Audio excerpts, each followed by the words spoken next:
Welcome to Simplified UPSC by PPP, where we listen, learn, and grow together. Detailed lecture notes in English and Hindi, plus practice questions for prelims and mains, only on our Telegram channel. Link in description. Like and subscribe for more. Simplified UPSC by PPP YouTube channel पर इस तरह की उपयोगी सामग्री को लगातार लाते रहने में हमारे प्रयासों का समर्थन करने के लिए कृपया चैनल को सब्सक्राइब करें और हमारी पेड मेंबरशिप में शामिल होने पर विचार करें। एनसीईआरटी की छठी क्लास की एक किताब और उसका एक चैप्टर है ग्रामीण प्रशासन। सुनने में शायद थोड़ा ड्राई लगे, है ना? हाँ, लगता तो है। लेकिन जब आप इसे कुरेदना शुरू करते हैं तो पता चलता है कि भारत का पूरा प्रशासनिक ढांचा, गवर्नेंस की बड़ी बड़ी बातें, सब कुछ इसी नींव पर खड़ा है।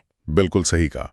ये अध्याय एक माइक्रोस्कोप की तरह है। माइक्रोस्कोप? हाँ, ये हमें जमीनी स्तर पर ले जाता है जहाँ कानून और नीतियाँ असल में लोगों की जिंदगी को छूती हैं। यूपीएससी की तैयारी सिर्फ बड़े बड़े एक्ट्स और कमीशन की रिपोर्ट पढ़ने का नाम नहीं है, बल्कि ये समझने का नाम है कि वो जमीन पर काम कैसे करते हैं, और इसकी शुरुआत गांव से होती है। तो चलिए सीधे कहानी पे चलते हैं।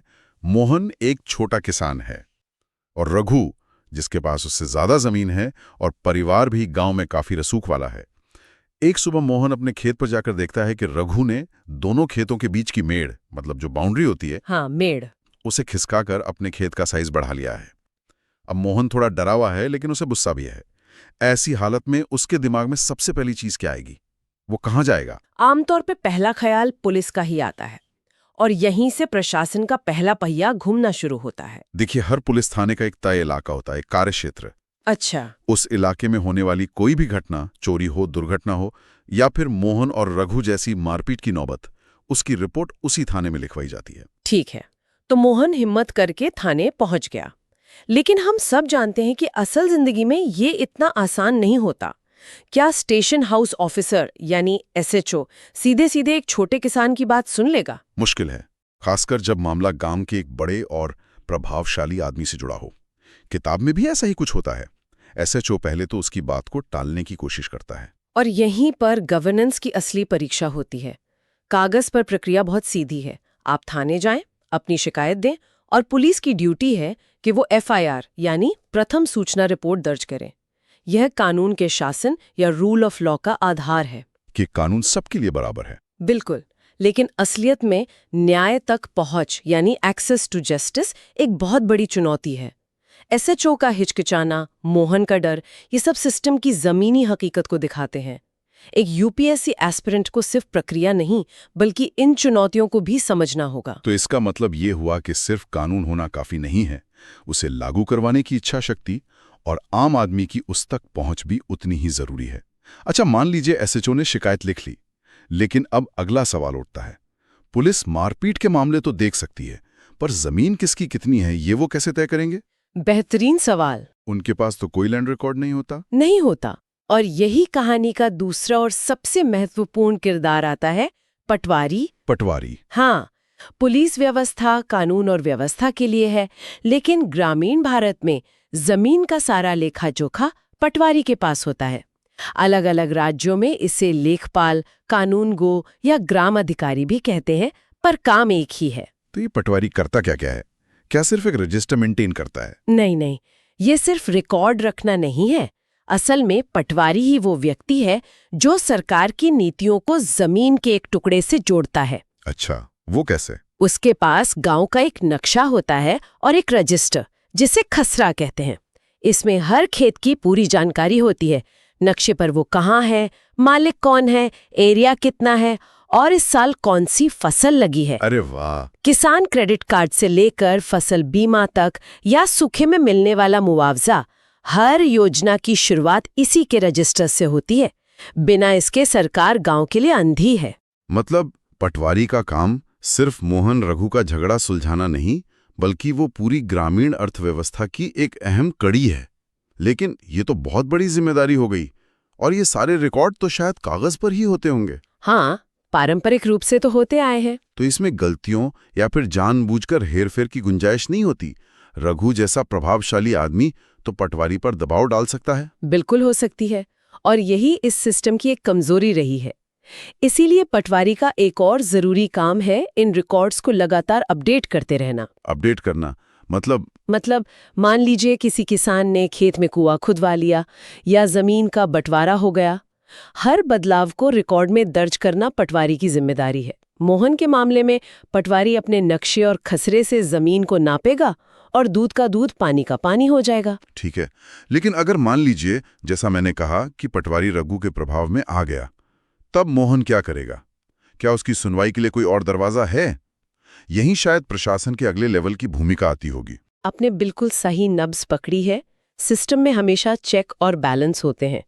पटवारी गांव के स्तर पे काम करता है, लेकिन उसके काम की निगरानी करने के लिए एक पूरी प्रशासनिक मशीनरी है। अच्छा। राज्यों को जिलों में बांटा जाता है और जिलों को आगे उपखंडों में, जिन्हें हम आम भाषा में तहसील या तालुका कहते हैं। तहसील, हाँ सुना है। तो तहसील का जो मुख्य राजस्व अधिकारी होता है वो है तहसीलदार। तहसीलदार। तो मोहन पटवारी की शिकायत तहसीलदार से कर सकता है? हाँ बिल्कुल। तहसीलदार का काम ही यही है कि वो अपने इलाके के सभी पटवारियों के काम का निरीक्षण करे। वो ये पक्का करता है कि सारे रिकॉर्ड ठीक से रखे जा रहे हैं और लैंड रेवेन्यू समय पर इकट्ठा हो रहा है।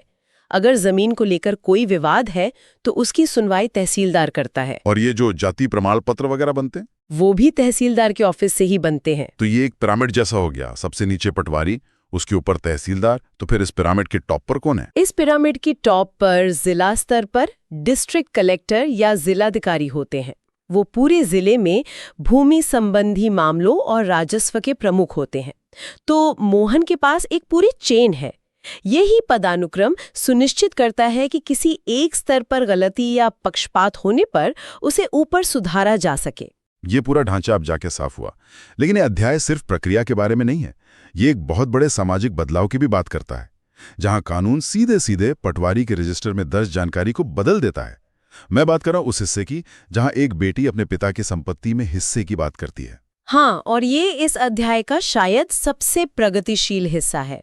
ये बात करता है हिंदू उत्तराधिकार संशोधन अधिनियम 2005 की। 2005 का कानून? जी, ये एक क्रांतिकारी कानून था।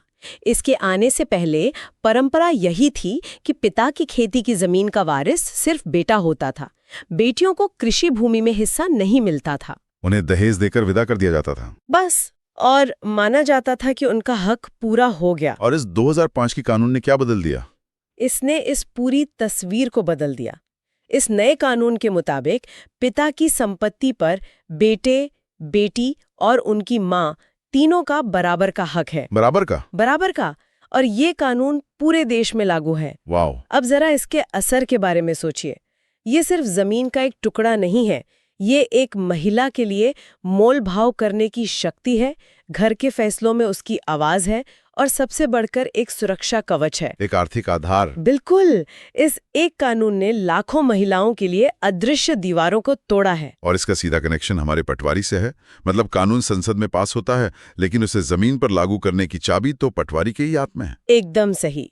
जब किसी किसान की मृत्यु होती है और जमीन का बंटवारा होता है, तो अब पटवारी को उस खसरा रिकॉर्ड में बेटों के साथ साथ बेटियों का नाम भी मालिक के तौर पर दर्ज करना होता है।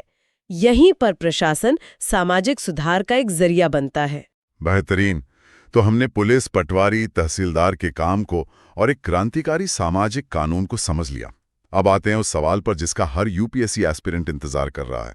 ये सब छठी क्लास की बातें परीक्षा में कहाँ काम आएंगी? हाँ, सबसे जरूरी सवाल। हाँ, ये सब मेंस के एक जटिल प्रश्न से कैसे जुड़ता है? ये सब सिर्फ काम नहीं आएगा, ये मेंस के उत्तर की नींव है, खासकर जीएस पेपर 2 और 3 के लिए। चलिए इसे 2013 के सामान्य अध्ययन के एक असली प्रश्न से जोड़ते हैं। ठीक है। प्रश्न था, भूमि सुधार कृषि उत्पादकता और गरीबी उन्मूलन के बीच संबंध स्थापित करें। अब एक बहुत बड़ा और व्यापक सवाल लगता है। हाँ, लगता तो है। तो इस अध्याय की जानकारी एक ठोस उत्तर लिखने में कैसे मदद कर सकती है? चलिए इस लिंक को परत दर परत खोलते हैं। प्रश्न का पहला हिस्सा है भूमि सुधार। ठीक है। प्रभावी भूमि सुधार तब तक असंभव है जब तक आपके पास सटीक, अपडेटेड और आसानी से उपलब्ध भूमि रिकॉर्ड न हो। और ये रिकॉर्ड कौन रखता है? पटवारी। अगर आपका डेटाबेस ही गलत है तो आप सुधार कैसे लागू करेंगे? तो आपका पहला पॉइंट यहीं से आता है। सटीक भूमि रिकॉर्ड भूमि सुधारों की पहली शर्त है। ये समझ आया। और कृषि उत्पादकता का क्या? अब दूसरे हिस्से पर आते हैं, कृषि उत्पादकता। वापस मोहन और रघु की कहानी पर चलिए। अगर उनका जमीन का विवाद सालों तक चलता रहे तो क्या मोहन मन लगाकर अपने खेत में निवेश कर पाएगा? बिल्कुल नहीं। उसका समय, पैसा और ऊर्जा सब विवाद में ही बर्बाद होंगे। बस इसलिए एक कुशल ग्रामीण प्रशासन जो त्वरित विवाद समाधान दे सके, जिसमें पुलिस और तहसीलदार की भूमिका अहम है, वो कृषि उत्पादकता में आने वाली रुकावटों को हटाता है। और इसका गरीबी उन्मूलन से क्या सीधा रिश्ता है? ये सबसे अहम लिंक है।